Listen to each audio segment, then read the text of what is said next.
Bismillahirrahmanirrahim. Muslimin dan muslimat yang dikasihi Allah, Assalamualaikum warahmatullahi wabarakatuh. Alhamdulillah, wassalatu wassalamu ala rasulillah, Nabiyyina Muhammadin ibni Abdillah, sallallahu alaihi wasallam, wa ala alihi wa sahbihi wa man wala. Selamat kita bertemu kembali dalam siri Kembara kita di Alam Firman, penghayatan kita pada ayat-ayat dari kitab suci Al-Quran. Firman Allah yang menjadi panduan dan pedoman. Muslimin dan muslimat yang dirahmati Allah, insya-Allah pada siaran kali ini kelompok ayat 13 hingga 19 dari surah Yasin. Sebahagian daripadanya insya-Allah akan kita selongkar dan akan kita hayati. Bila mana terlebih dahulu waktu kita bersama-sama menghayati pengenalan surah Yasin yang sering dibaca ini, kita dapati bahawa surah Yasin yang empunya 83 ayat ini dibahagikan mengikut tema-tema tertentu, topik-topik tertentu. Ia dibahagikan kepada 8 fasa ataupun 8 phase. Alhamdulillah, dengan izin Allah Subhanahu wa taala. Fasa yang pertama, ayat 1 hingga ayat 12, telah pun sama-sama kita hayati dalam siaran-siaran yang lalu, iaitu yang mana intipati dari fasa pertama, ayat 1 hingga ayat 12 ini, kita dapati bahawa perutusan Nabi kita Nabi Muhammad sallallahu alaihi wasallam adalah untuk menyeru manusia ke jalan Allah dan memperbetulkan penyelewengan akidah seperti mana yang telah berlaku pada umat terdahulu. InsyaAllah pada siaran kali ini kita akan berpindah mulai dari ayat 13 ke fasa yang kedua. Dan fasa yang kedua ini merangkumi ayat-ayat dari ayat 13 hingga ayat 32. Ia berkaitan dengan dakwah yang diserukan oleh Nabi kesayangan kita Nabi Muhammad sallallahu alaihi wasallam, sama seperti dakwah para rasul yang terdahulu, terkhususnya yang Allah Subhanahu wa taala utuskan ke ashabal qaryah, iaitu sebahagian ulama menafsirkan bagi kaum Antakiyah. Sebelum kita pergi kepada isi bahkan message yang ingin disampaikan dan ingin kita hayatinya, yang terkisah dalam kisah kaum Antakiyah ini, ayat 13 hingga 19, suka saya mengajak kepada para jamaah sekalian untuk kita merenungi sedikit secara umumnya, yang mana kitab suci Al-Quranil Karim terdapat pelbagai kisah, cerita, fakta-fakta peristiwa yang Allah firmankan, yang mana kisah-kisah dalam Al-Quran ini dapat dibahagikan kepada 3 kategori. Ini berdasarkan kepada kitab Mu'jizat wa Ajaib Minal Quranil Karim oleh Syekh Muhammad Abdul Rahman. Dia bagikan kisah-kisah Al-Quran ini kepada 3 kategori. Pertamanya, kisah para nabi dengan umat terdahulu. Ini seumpama kisah Nabi Allah Nuh, kisah Nabi Allah Hud, kisah Nabi Allah Saleh dan seterusnya. Para Nabi dengan kaum mereka. Termasuklah kisah Nabi Musa dengan Fir'aun dan Bani Israel dan sebagainya. Kedua, kisah umat terdahulu yang bukan dari kalangan para Nabi. Umat terdahulu, seumpama, kalau kita ambil contoh, kisah Zulkarnain yang terdapat dalam firman-firman Allah Subhanahu wa Ta'ala, iaitu dalam surah Al-Kahfi. Ini kisah umat terdahulu. Sama ada umat terdahulu itu secara individu, seperti kisah Zulkarnain, dan sebagainya. Malah dalam surah yang sama juga, surah Al-Kahfi itu, ada kisah Ashabul Kahfi. Ini kisah umat terdahulu. Sedangkan mereka ini bukan dari kalangan para Nabi. Itu contoh-contoh saja. Kategori yang kedua. Dan kategori yang ketiga, kisah-kisah yang berlaku di zaman Rasulullah SAW. Sebagai contoh, seperti kisah-kisah yang terdapat dalam beberapa ayat Al-Ahzab tentang peperangan-peperangan Badar, firman-firman Allah dalam surah At-Taubah, kisah para sahabat yang mukhallafun, iaitu orang-orang yang tercicir, orang-orang yang tidak ikut serta dalam peperangan Tabuk, yang mana akhirnya mereka ini dipulaukan. Ini semua adalah kisah-kisah yang berlaku di zaman Nabi kita, Nabi Muhammad sallallahu alaihi wasallam. Nah, itulah berdasarkan kepada kategori kisah-kisah dalam Al-Quran, iaitu seperti mana yang dicatatkan dalam kitab Mu'jizat wa Ajaib Minal Quranil Karim oleh Syekh Muhammad Abdul Rahman. Kembali kita ke kisah Ashabal Qaryah. Memang tak dapat dinafikan, muslimin dan muslimat yang dirahmati Allah. Terkadang bila dikisahkan, macam contoh tadi, kisah Zulkarnain. So, sampai ada yang mencari, who is he? Siapa Zulkarnain? Sampai ada yang membandingkan dan menggandingkan dengan Alexander the Great dan individu-individu lain dan sebagainya. Bila disebutkan tentang Zulkarnain ini contoh saja, berlayar daripada timur ke barat, lalu dibahaskan timur itu di mana, barat itu di mana, sampai dibahaskan begitu. Oh, timur tu sampai ke negeri China, barat itu sampai ke negeri yang dikatakan Maghribi ataupun Morocco dan sebagainya. Dibahaskan panjang lebar. Bila dikatakan apa yang Zulkarnain buat, dicari monumen-monumen, kesan-kesan sejarah, bekas-bekas ataupun tapak-tapak binaan yang dikatakan, oh inilah dia tembok yang dibuat oleh Zulkarnain dan sebagainya. Muslimin dan muslimat yang dirahmati Allah, Al-Quran bila mana mengisahkan suatu cerita, ia bukan nak bercerita saja, tapi apa yang hendak dihayati di balik cerita.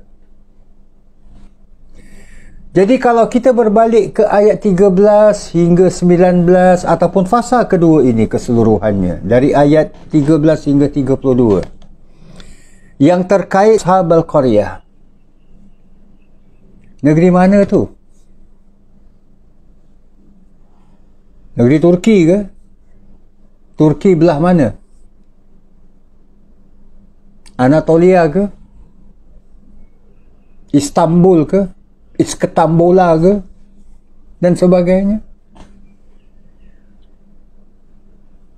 Para rasul yang diutuskan ini diutuskan kepada suatu kaum. So, kaum ini kaum mana? Siapa mereka? Zaman bila mereka hidup? Dan para rasul yang diutuskan ini siapa mereka? Apa nama-nama mereka? Apakah mereka ini adik-beradik, sepupu, sepapat, ataupun bagaimana? Dan kejadian ini semua berlaku bila? So, muslimin dan muslimat yang dirahmati Allah, macam kita sebutkan, memang ada kajian-kajian yang dibuat untuk cari perincian ini. Namun, bukanlah tempatnya pada kita di sini untuk memperkatakan perincian seperti itu. Kerana kita khawatir dalam waktu yang sama kita mencari perincian seperti ini, kita tertinggal ataupun tercicir mesej penting yang sebenarnya ingin kita hayatinya, ingin kita ketahuinya. Jadi suatu cerita, suatu kisah dalam Al-Quran ini, ia adalah merupakan firman-firman Allah yang memang secara umumnya tidaklah begitu detail. Memang kadang-kala sesuatu fakta tu datang secara perinci. Kisah wafatnya Nabi Allah Sulaiman, keadaan bagaimana Nabi Allah Sulaiman wafat, bagaimana anai-anai tu sampai makan tongkat yang dijadikan sebagai tunggak ataupun support. Nabi Sulaiman duduk berteleku melihat dan memerhatikan jin-jin yang sedang buat istana ini. Diperincikan, di balik perincian ini ada tujuan yang ingin dihayati bersama. So, akhirnya kisah ataupun sesuatu peristiwa, suatu cerita yang didatangkan oleh Al-Quran, ia bertujuan antara lain adalah untuk kita mengambil pengajaran. Muslimin dan muslimat yang dirahmati Allah, maka sebab itulah kita dapati Allah di permulaan kisah, kalau kita nak istilahkanlah sebagai berdasarkan kepada keterangan para ulama, sebahagian para ulama ini berlaku kepada kaum Antakiyah. Maka kita dapati bahawa di permulaan lagi Allah Subhanahu wa taala telah berfirman agar kisah mereka ini, siapa mereka, di mana lokasi negeri mereka, negeri apa mereka itu, jangan sampai kamu tertinggal pengajaran daripadanya. Maka Allah Subhanahu wa taala perintahkan kepada Nabi, wadrib lahum, dan ceritakanlah kepada mereka. Maksudnya ceritakanlah kepada mereka. Siapa yang diperintahkan? Nabi kita Nabi Muhammad sallallahu alaihi wasallam. Allah perintahkan supaya menceritakan. Ceritakan kepada mereka. Mereka itu siapa? Sudah pastinya Nabi sallallahu alaihi wasallam berdasarkan kepada surah Yasin ini yang turunnya di Makkah, Nabi sampaikan kepada penduduk Makkah. Bila disuruh, diperintahkan oleh Allah, ceritakanlah. Maknanya Nabi jadi seorang pencerita saja ke? Dengan erti kata yang lain, orang-orang musyrikin Quraisy, orang-orang Makkah ni tak tahu cerita ni? Tidak. Muslimin dan muslimat yang dirahmati Allah, kisah-kisah yang berlaku di sekitaran mereka, walaupun di belahan negeri yang lain, kalau ikut kepada apa yang dikatakan sebahagian ulama, kisah ini berlaku di Turki, sedangkan Nabi dan orang-orang Quraisy di Makkah. Tapi kisah orang-orang Antakiyah yang berlaku di Turki ini diketahui sebab ia diceritakan oleh orang-orang ahli kitab.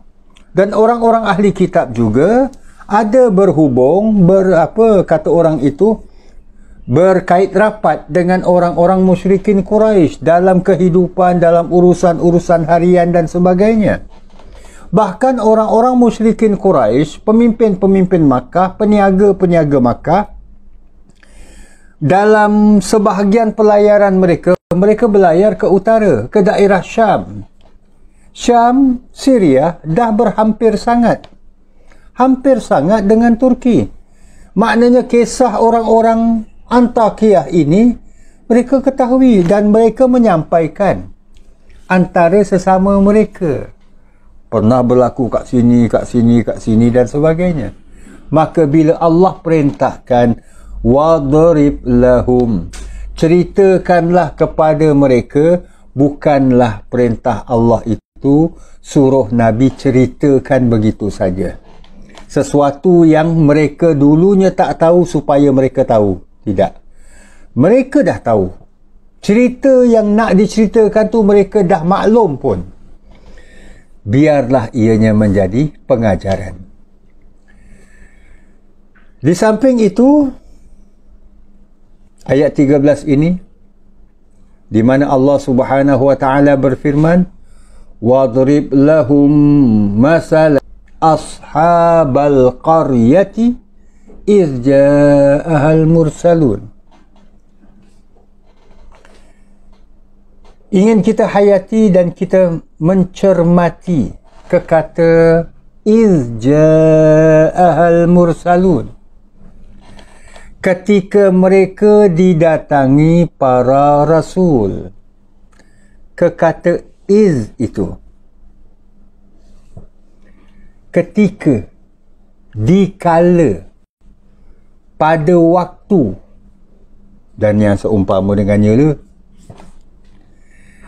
Muslimin dan muslimat yang dirahmati Allah, maknanya apa yang mereka kemudian dakwa, kamu datang ni kamu bawa suai ya. InsyaAllah ayat-ayat ni akan kita hayati juga secara detail nanti. Kamu datang kamu bawa suai.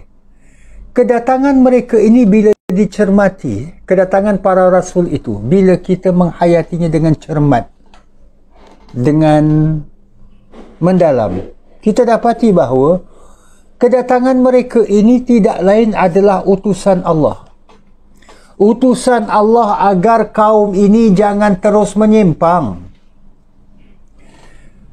agar kaum ini tidak terus tersesat. Maka Allah utuskan para rasul kepada mereka.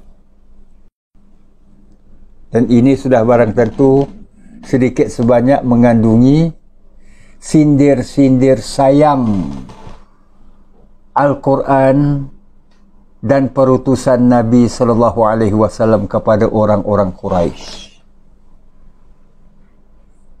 Kamu sekarang sedang berhadapan, wahai orang-orang Quraisy, kamu sedang berhadapan dengan Muhammad kan? Tuk-tuk Muhammad yang pernah hidup dalam lingkungan kamu biasa-biasa saja, tiba-tiba ia mendakwa dirinya sebagai seorang Nabi dan Rasul. Sama Nah. Kita hayati sedikit dalam Al-Quran ini, terkisah dari kisah Bani Israel, yang mana Allah utuskan kepada mereka. Bahkan setiap rasul yang diutuskan didustakan. So itu yang terkisah dalam kisah Bani Israel, yang hendak juga kita lihat berdasarkan kepada plot cerita kisah Antakya ini, kaum Antakya ini. Apa yang difirmankan oleh Allah antara lain, kita boleh renungi surah An-Nisa ayat 170, iaitu firman Allah berhubung dengan Allah mengutuskan para rasul. Setiap kali rasul yang diutuskan, rasul itu didustakan. Firman Allah, kullama ja'akum rasulun bima la tahwa anfusukum.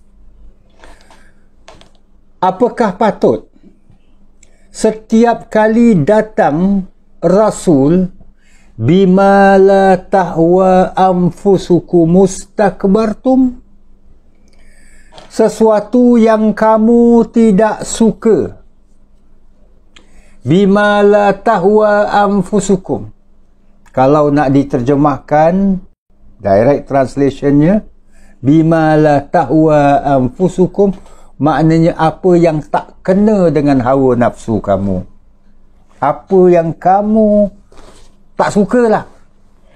Yang kamu suka minum arak, lalu Nabi ini tegur, Rasul ini tegur, jangan minum arak.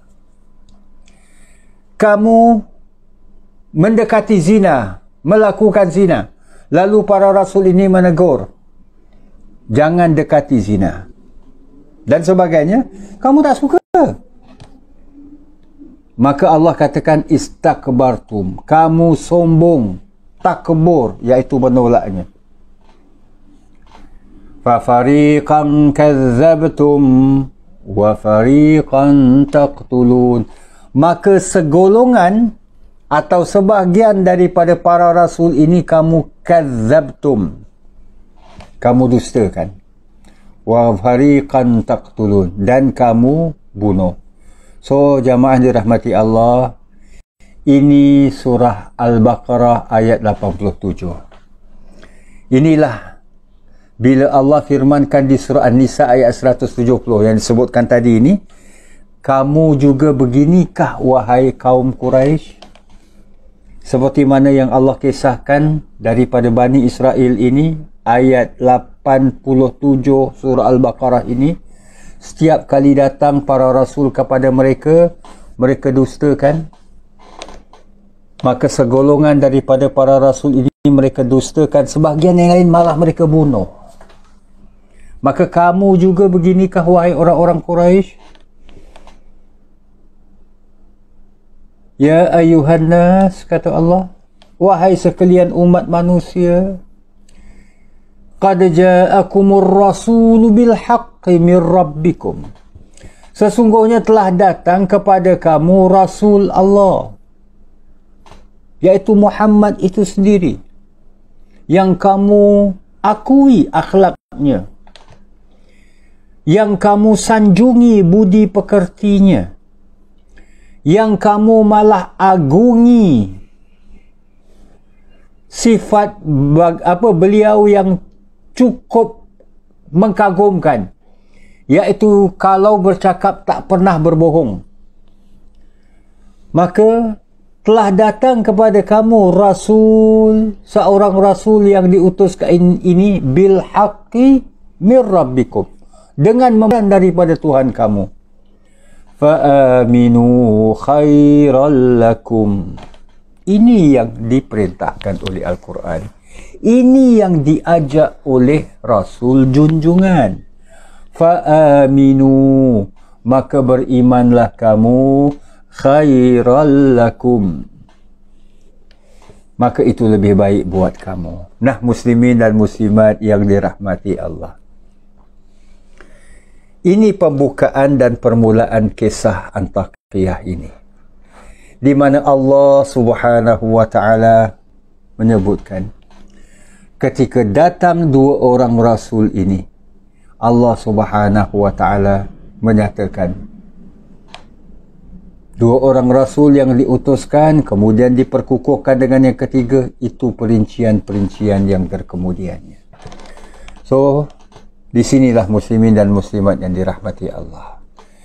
Jadi menerusi siaran pada kali ini, ia ibarat sebagai sedikit permulaan daripada fasa yang kedua, lingkungan ayat 13 hingga 32, namun yang kita ingin hayati terlebih dahulu ayat 13 hingga 19.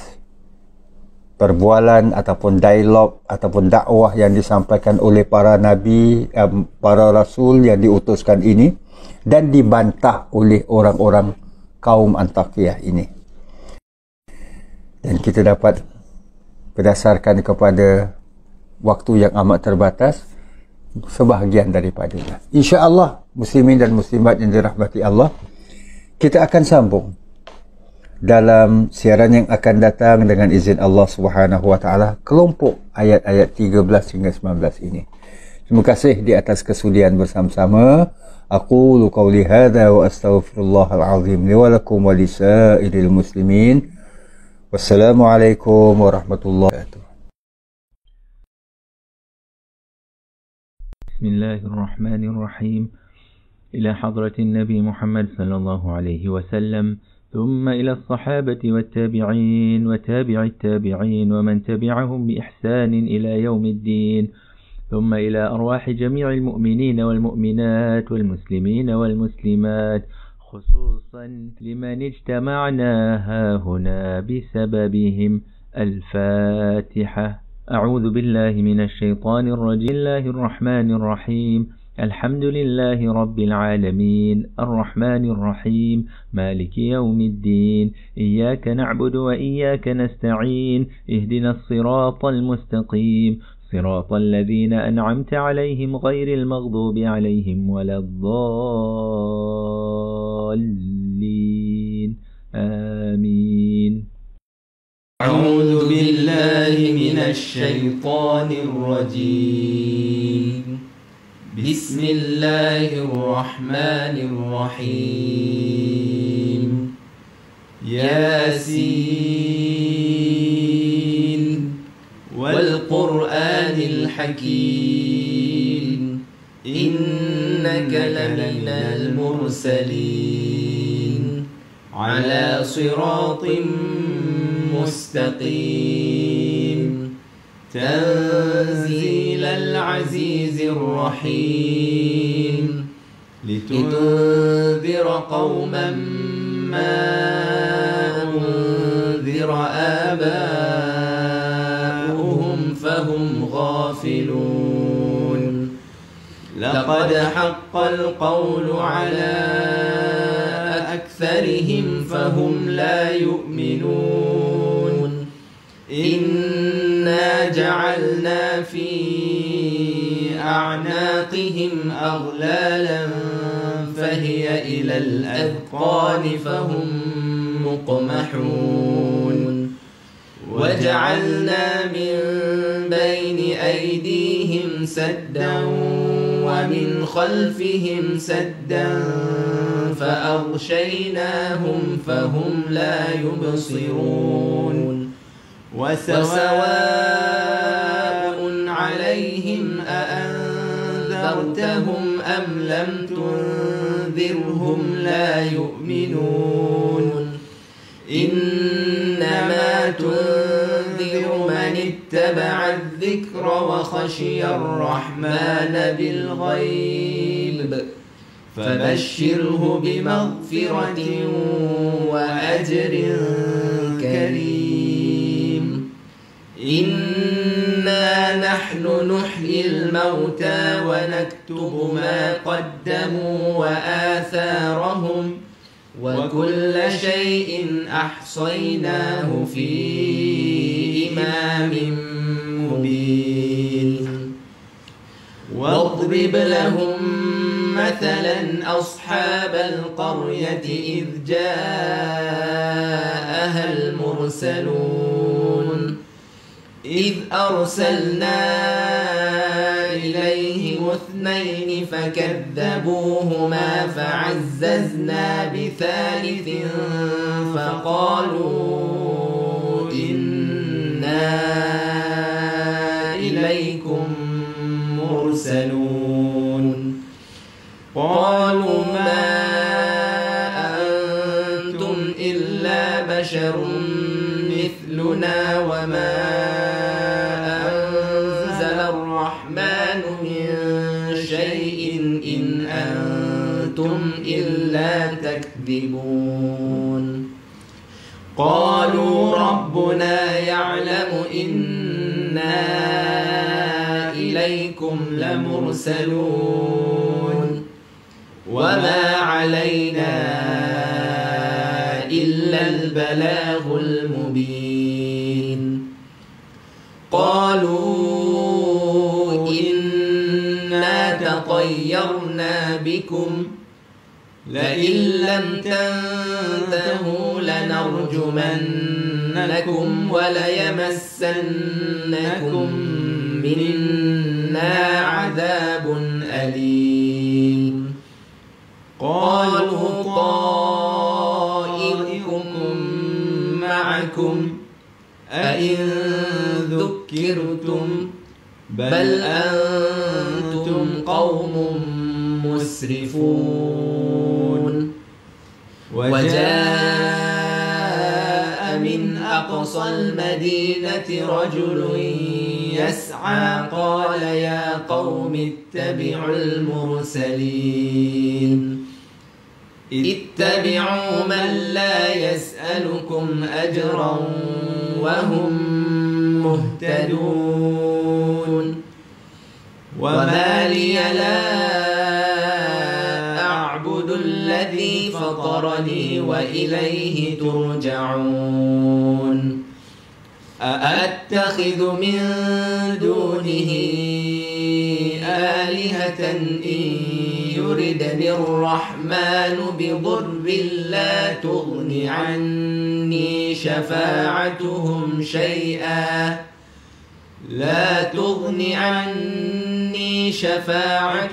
شيئا ولا ينقذون. إني إذا لفي ضلال مبين. إني آمنت بربكم فاسمعون. قيل ادخل الجنة قال يا ليت قومي يعلمون بما غفر لي ربي وجعلني من المكرمين. وما أنزلنا على قومه من بعده من جند من السماء وما كنا منزلين. إن كانت إلا صيحة واحدة فإذا هم خامدون. يا حسرة على العباد ما يأتيهم من رسول إلا كانوا به يستهزئون. ألم يروا كم أهلكنا قبلهم من القرون أنهم إليهم لا يرجعون. وإن كل لما جميع لدينا محضرون. وآية لهم الأرض الميتة أحييناها وأخرجنا منها حبا فمنه يأكلون.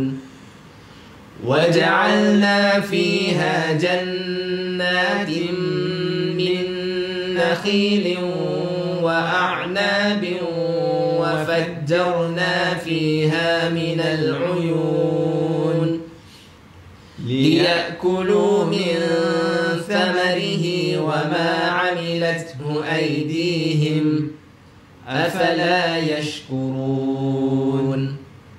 سبحان الذي خلق الأزواج كلها مما تنبت الأرض ومن أنفسهم ومما لا يعلمون.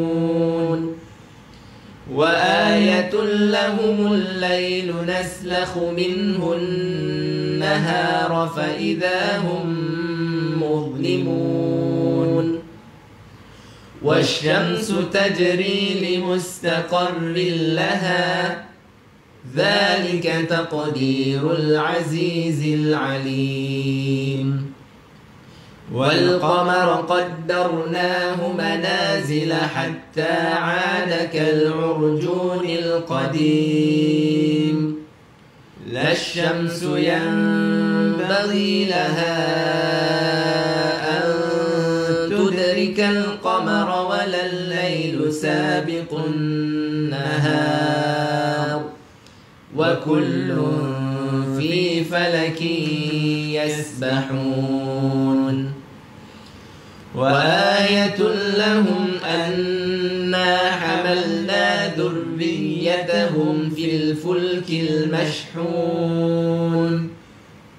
وخلقنا لهم من مثله ما يركبون وإن نشأ نغرقهم فلا صريخ لهم ولا هم ينقذون إلا رحمة منا ومتاعا إلى حين وإذا قيل لهم اتقوا ما بين أيديكم وما خلفكم لعلكم ترحمون وما تأتيهم من آية من آيات ربهم إلا كانوا عنها معرضين وإذا قيل لهم أنفقوا مما رزقكم الله قال الذين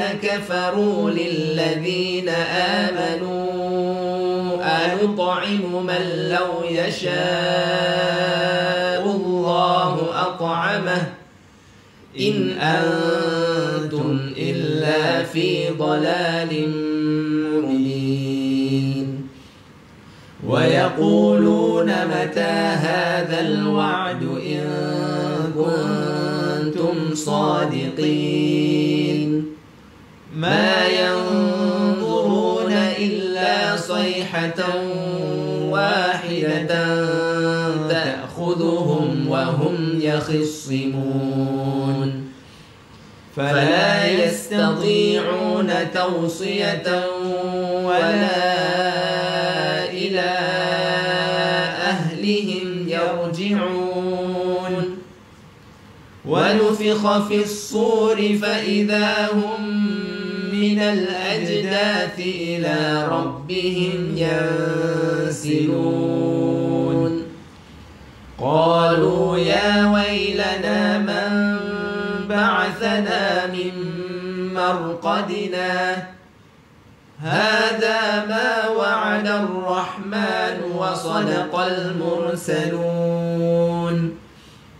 إن كانت إلا صيحة واحدة فإذا هم جميع لدينا محضرون فاليوم لا تظلم نفس شيئا ولا تجزون إلا ما كنتم تعملون إن أصحاب الجنة اليوم في شغل فاكهون هم وأزواجهم في ظلال على الأرائك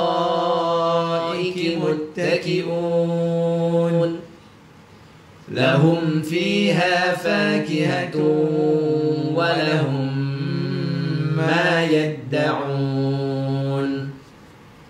سلام قولا من رب رحيم وامتازوا اليوم أيها المجرمون ألم أعهد إليكم يا بني آدم ألا تعبدوا الشيطان إنه لكم عدو مبين وأن اعبدوني هذا صراط مستقيم ولقد أضل منكم جبلا كثيرا أفلم تكونوا تعقلون هذه جهنم التي كنتم توعدون اصلوها اليوم بما كنتم تكفرون اليوم نختم على أفواههم وتكلمنا أيديهم وتشهد أرجلهم بما كانوا يكسبون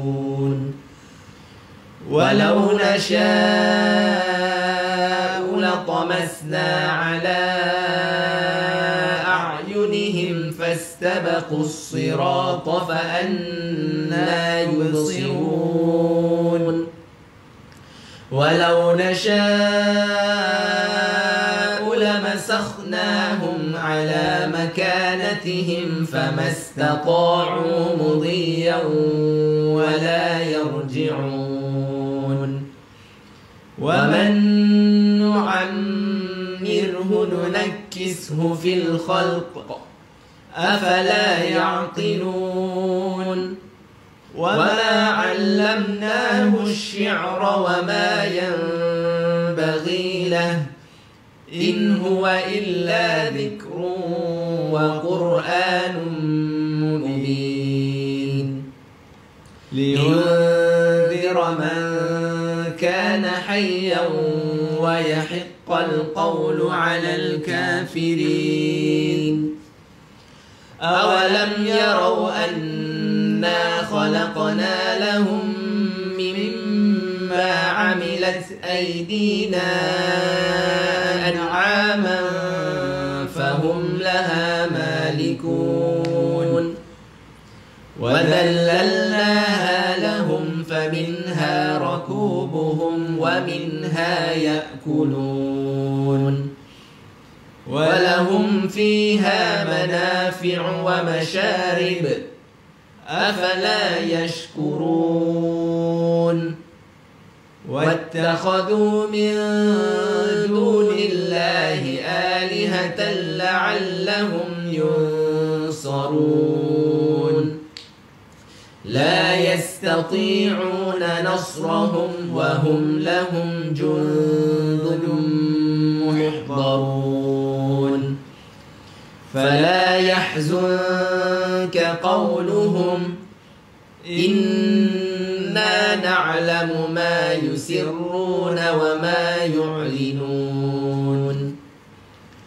أولم ير الإنسان أنا خلقناه من نطفة فإذا هو خصيم مبين وضرب لنا مثلا ونسي خلقه قال من يحيي العظام وهي رميم قل يحييها الذي أنشأها أول مرة وهو بكل خلق عليم الذي جعل لكم من الشجر الأخضر نارا فإذا